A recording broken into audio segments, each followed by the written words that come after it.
Hi Water Signs, Cancer, Pisces, and Scorpio. Welcome po sa ating channel. At ito ay yung weekly gabay tarot reading for January 7 to 13, 2024. Please be reminded that this is general reading po. So maaari kayo makarelate o hindi, just take what resonates. Gamitin ang reading na ito bilang gabay lamang. Balik po kayo dito bukas para sa ating daily gabay tarot reading. Please like, subscribe, and click bell button for notification para po updated po kayo sa daily tarot reading natin. Para po sa gustong magpa-reading, maaari nyo pong makuhang link. Nasa description box po ito. Message nyo lang po ako sa messenger. Maraming salamat.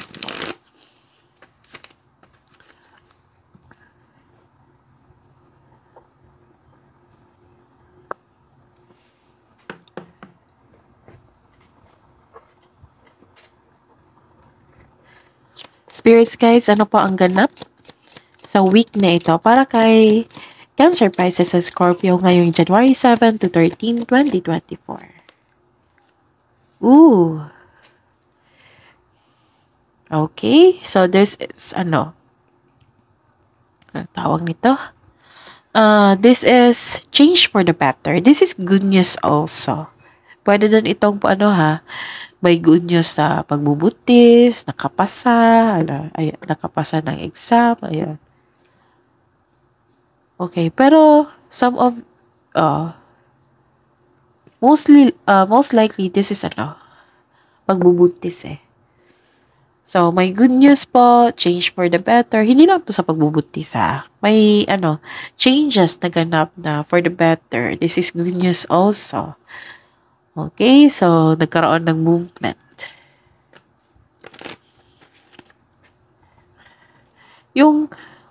Nang dahil sa news niya ito, nagkaroon ng movement.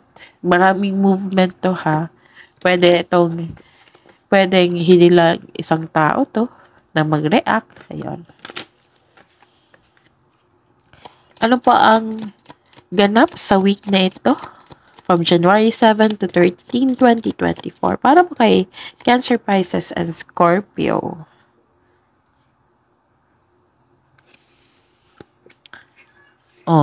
May darating na opportunity na kailangan yung pag-isipan ng mabuti. Kung ano yung pipiliin nyo, make the best choices. This is crossroads. Magkaroon ng choices. You are making best choices. Nagkaroon ng opportunity. Okay.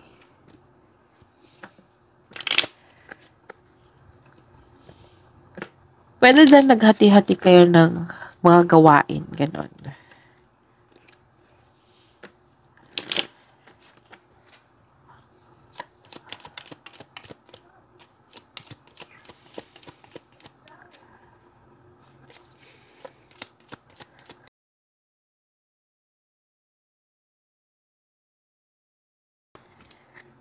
Oh. This is power. This is also parent. This is also basta po may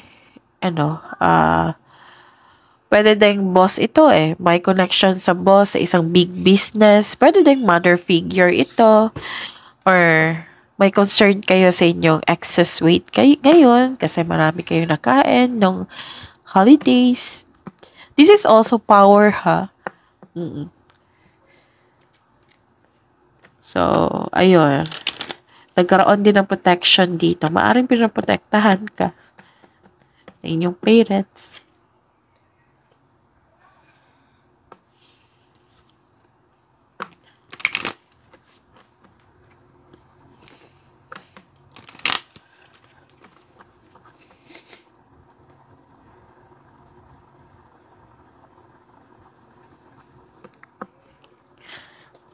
Ano po ang mensahe niyo po for this week para kay Cancer, Pisces, and Scorpio ngayong January 7 to 13, 2024? So, cherish memories of loved ones.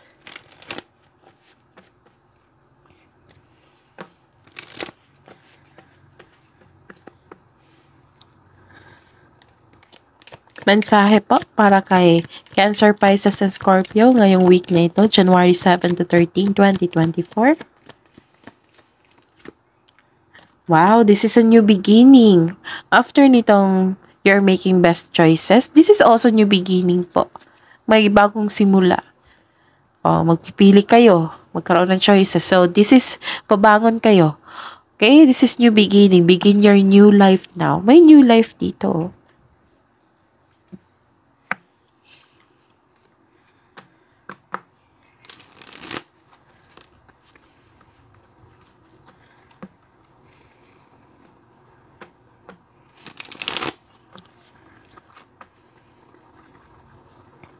Ano po ang energy ni Cancer, Pisces, and Scorpio ngayong week na ito, January 7 to 13, 2024, Spirit Sky?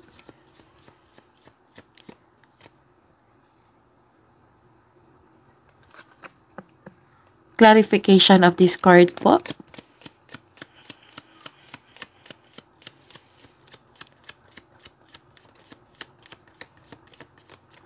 Okay. Career and money. Career and money po ni Cancer, Pisces, and Scorpio ngayong week na ito.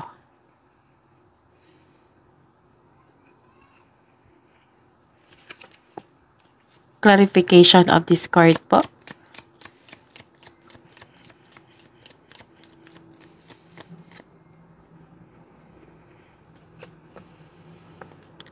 Love and romance, self-love, partnership, and romance. Lumabas. Gusto niyang lumabas.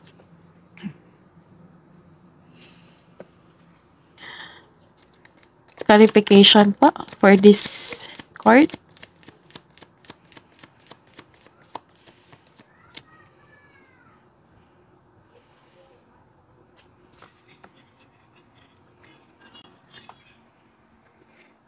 Ayusin lang natin.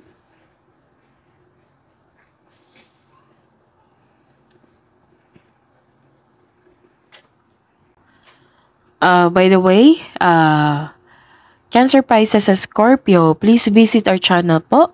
Andun po yung, scroll down nyo po, then, andun po yung separated video ni Cancer, Pisces, and Scorpio, 2024 Gabay Tarot reading nyo po. Maraming salamat po. Ngayong week na ito, January 7 to 13, 2024, para kay Cancer, Pisces, and Scorpio. You have power, you have authority. Kayo po ay malikhain, malikhain kayo, malakas ang loob mo, matapang at charismatic. Kayo po ay mapagmahal at marunong sa buhay. Marami na kayong napagdaanan na hirap sa buhay bago naging successful. So this is authority, leadership, stability, and calm. Tapos sa mga single dito, may bagong tao na stable sa buhay na parating sa inyo. Wow! Sa mga may relasyon, sa buhay mag-asawa, kayong dalawa ay matured enough na, loyal sa isa't isa, both of you are taking action and stability upang maipalago palalo ang inyong relasyon. Babala lang po sa ego clashing, okay? Ayun, so you are leader sa inyong team, sa may trabaho dyan. Tapos you have some very supportive the co-workers. Malaki ang tiwala ng mga tao sa inyong strength and skills. And you are making tremendous progress in your career or nag-level up ka na sa inyong business. Wow, this is power, authority. Ang ganda. This is all about your career and money din, no? So, ayun. You're really, ano dito may nakita ako na,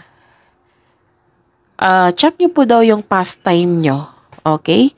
Maaring ikaw ito or maaring mong yung kasamahan nyo, partner nyo, basta po malapit sa inyo. Pwede din. Okay? Kasi baka namumblema ka sa kanya So, ayun. May lumabas dito na, kailangan yung i-check, baka may pastime ka or siya na maaring maging bisyo. Kaya, reflect kung ano ito para maiwasan ito ng maaga. Okay? So, this is, Paalala lang po. Reminder. Okay? So, this is not negative, ha? So, this is only reminder po. Check nyo. Okay? Check nyo kung ano yung pastime nyo na naging bisyo. Maaring naging bisyo. Kaya reflect kung ano ito para kung if ever man na naging bisyo ko na ito, hindi to pwede. So, ayun. This card tells you na you are only limited by what you believe is possible. Okay? So, these cards, tells you na kailangan na kung magkaroon man ng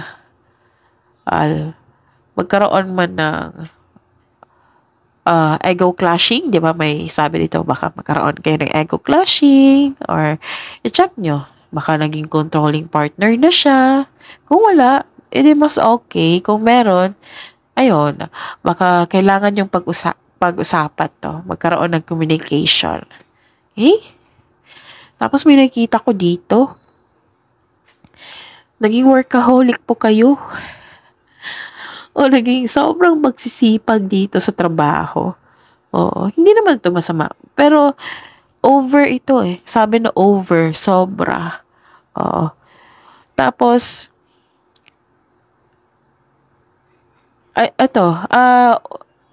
yung over is overtime, okay? So, you're masipag kayo. Nagkaroon nga ng maraming pera dahil sa sunod-sunod na overtime. So, kaso, kulang ng pahinga. So, our health is wealth. So, check nyo. Kaya, dapat pag-isipan nyo po ng mabuti. Kahit nasa bahay lang kayo, baka nag-overwork kayo dyan.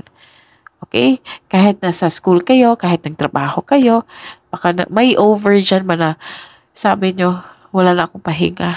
Puro na lang ako nito. Ayun. So, kailangan nyo magpahinga.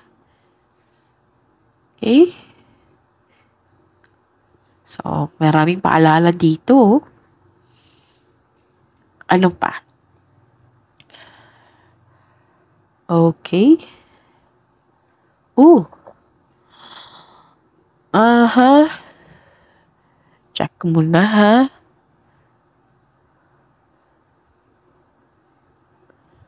Ako? So, check ko baka. I-check ko yung sasabihin ko sa inyo para, tama yung masabi ko. Ito. Bakit kayo hesitate dito? Okay.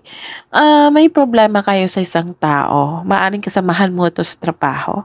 Matigas ang kanyang ulo, very obsessive. Nawalan kayo ng gana kasi sa sobrang toxic niya. Tapos, nawalan din kayo ng gana kasi nagkaroon ng delay. Nagkaroon ng hesitation to take action. Bakit naman ganun? Yeah. Okay. Nagkaroon ng unhealthy relationship sa trabaho, sa isang relasyon. Sa trabaho to eh. So, ayun. Ito yung problema mo. Yung kasamahan mo. Baka hindi siya nag-cooperate, no? Basta nagbibigay siya ng sakit ng ulo sa inyo.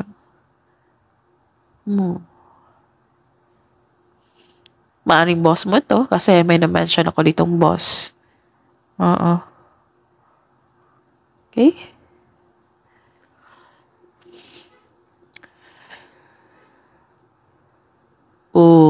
Alam ko na kung bakit hindi lang sa katigasan ng ulo to eh.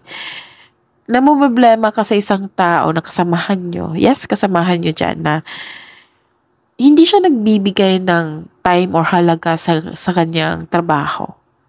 Siguro, leader. Nakikita ko kasi na you're a good leader, maaring nasa posisyon kayo. Tapos, ayun. Nakikita ko rin dito nagsisave kayo ng money, which is very good. And, sa money nyo to, may mensahe din.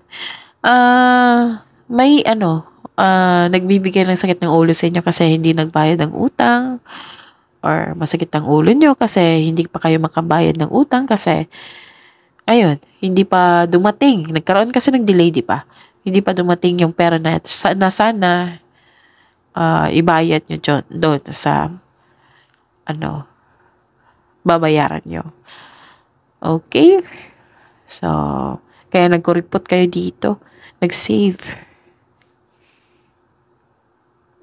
May unfair treatment dito eh. Parang nakikita ko, unfair treatment sa inyong trabaho. Ito yun. Ito yung tao na hindi nakipag-cooperate sa inyo, matigas ang ulo, hindi nang bibigay ng halaga sa kanyang trabaho, sa kanyang given task. Namblema kayo.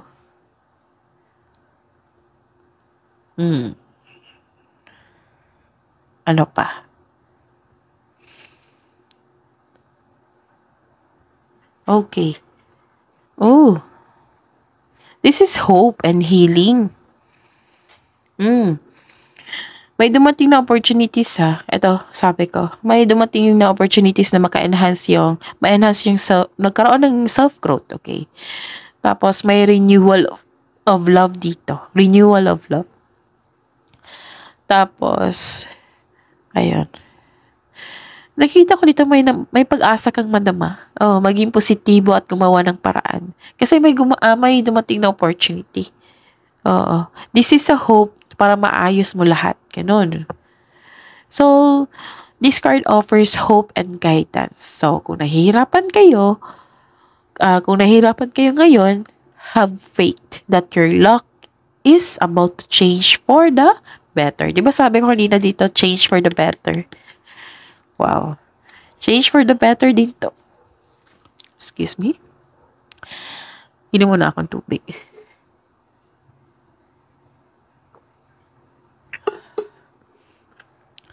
So, this is change for the better. Okay? Dalawang card na ha. Nagsabi na may changes for the better. This is new beginning. 3 card pala nagsabi. May changes po na magiging masaya kayo. Okay? So, laban lang.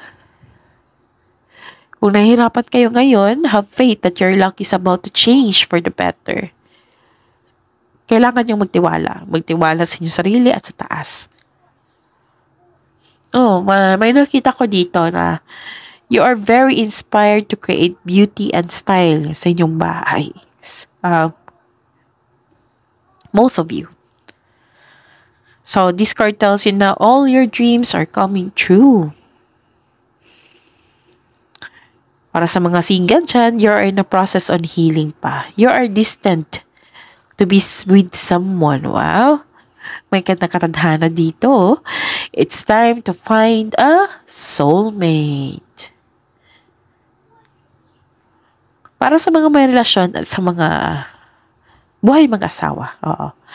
The couple felt calm and harmonious sa relasyon. Or may nakikita ko dito na you're healing from the past and feeling hopeful for the future. Wow, ang ganda. Kasi this is renewal eh. May changes, may transformation. May unexpected help din ako nakita dito. Or opportunity. As unexpected help, pwede din opportunity yan eh, di ba?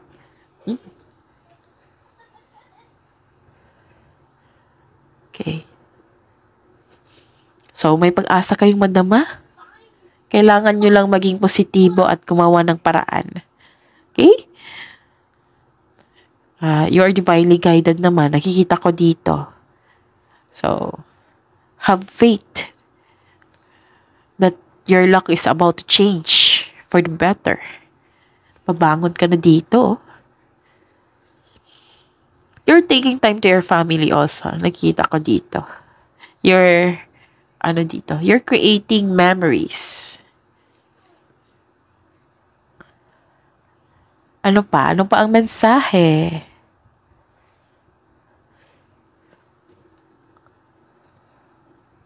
Okay.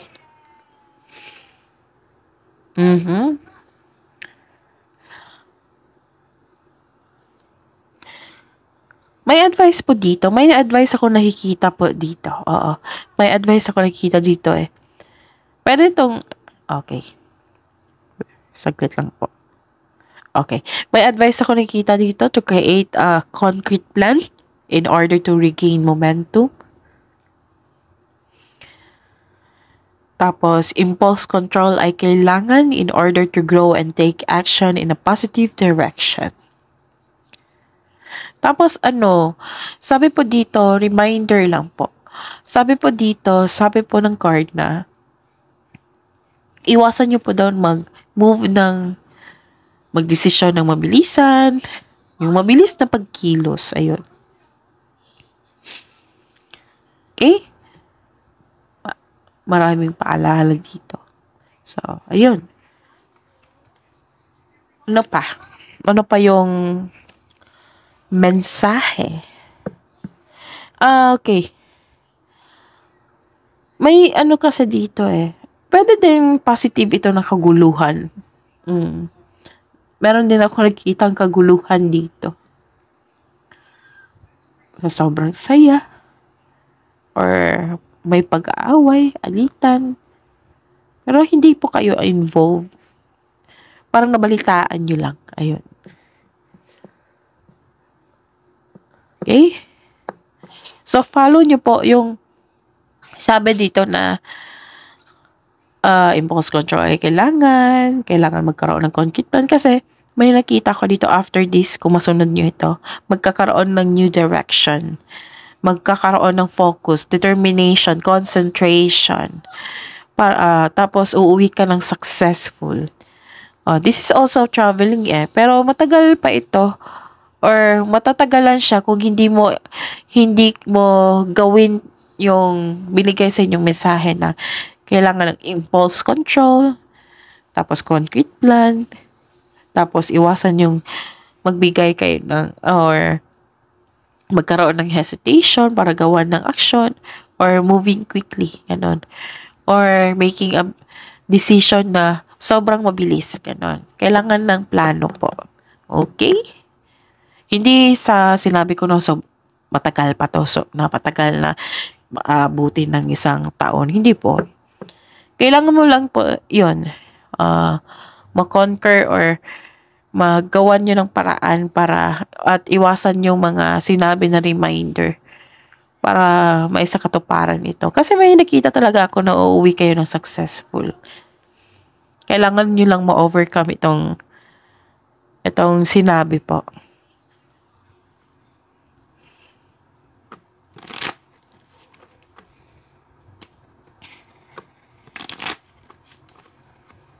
Hidden truth, anong iniisip mo, anong iniisip niya?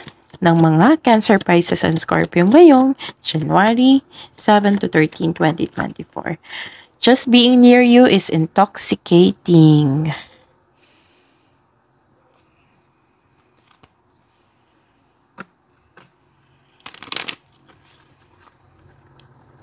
Hidden truth po, anong iniisip mo, anong iniisip ng mga mag-asawa at sa mga may relasyon ngayong week na ito, January 7 to 13, 2024. The timing just wasn't right for us.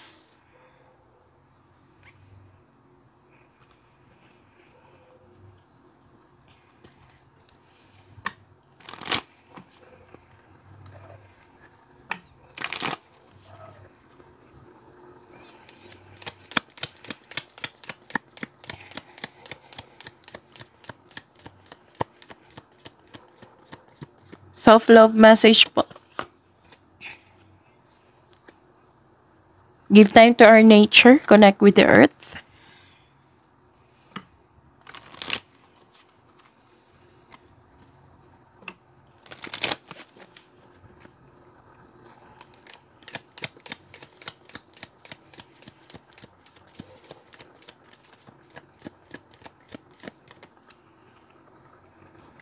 Look to the stars.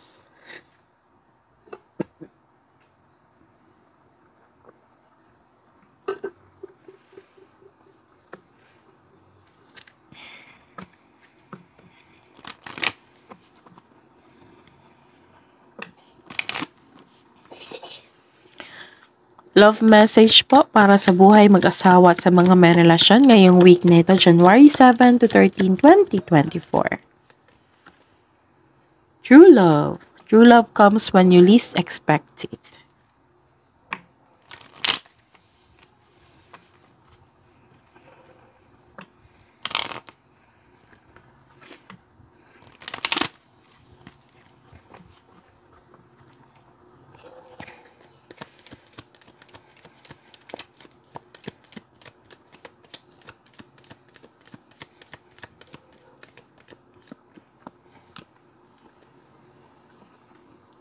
Emotions. Look deep within your emotions.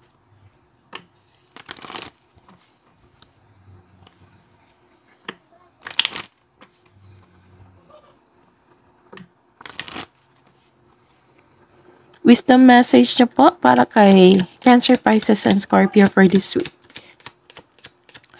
January 7 to 13, 2024.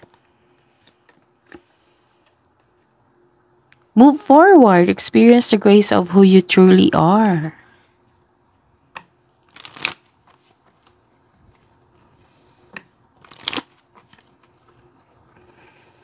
Wisdom message niyo po for this week para po kay Cancer, Pisces, and Scorpio, January 7 to 13, 2024.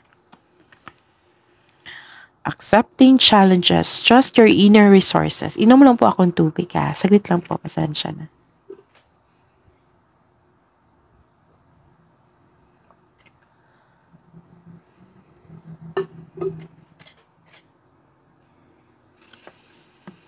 Nag-water therapy kasi ako kasi may ubo at sipon ako. So, pasensya na po. Sana naihatid ko ng maayos ang inyong mensahe para sa week na ito. Cancer, Pisces, at Scorpio.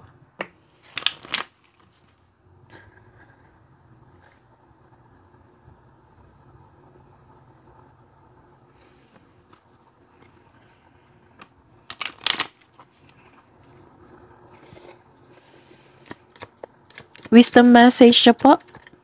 Oops, tapos na pala ito.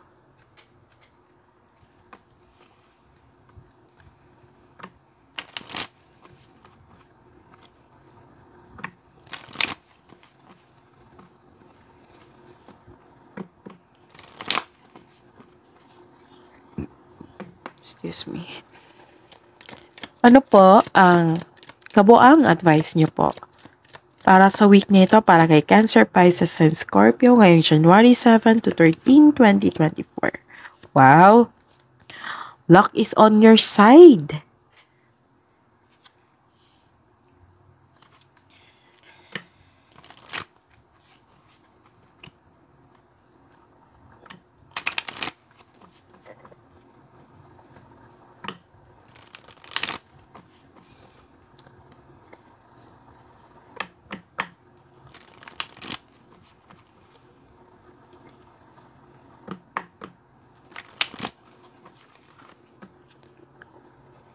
Kabuang advice niyo po para kay Cancer, Pisces, and Scorpio ngayong week na ito, January 7 to 13, 2024. Cancer, Pisces, and Scorpio po.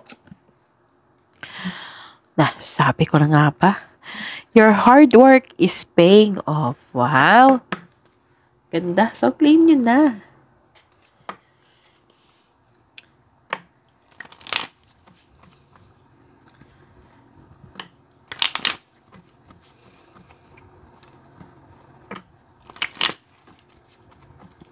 Kailangan ko i-shuffle ng mabuti.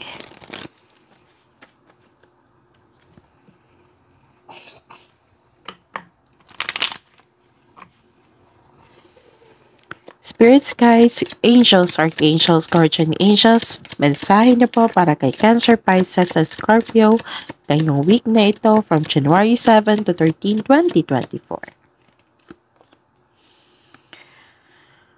Gentleness. Mensahe po galing kay Archangel Sandalphon. Be very gentle with yourself at this time. Surround yourself with gentle people, situations, and environment.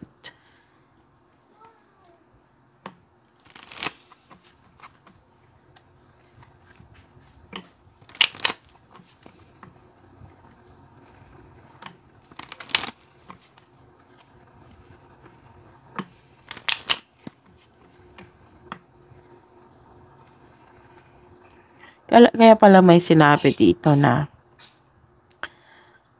kung balak nyo sabihin yung good news po sa isang mga tao, so make it sure lang na nasa tamang tao kayo, okay? So, surround yourself with gentle people, situations, and environment.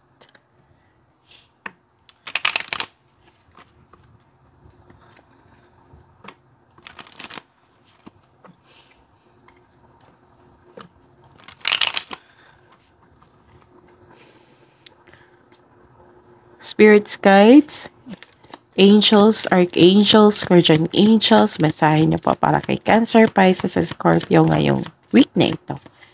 January 7 to 13, 2024.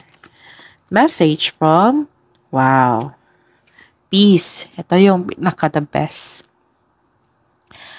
Peace.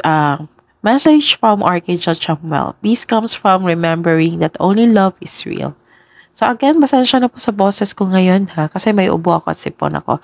Sana nahihatid ko na yung mensahe for this week for you, Cancer, Pisces, and Scorpio ngayon January 7 to 13, 2024.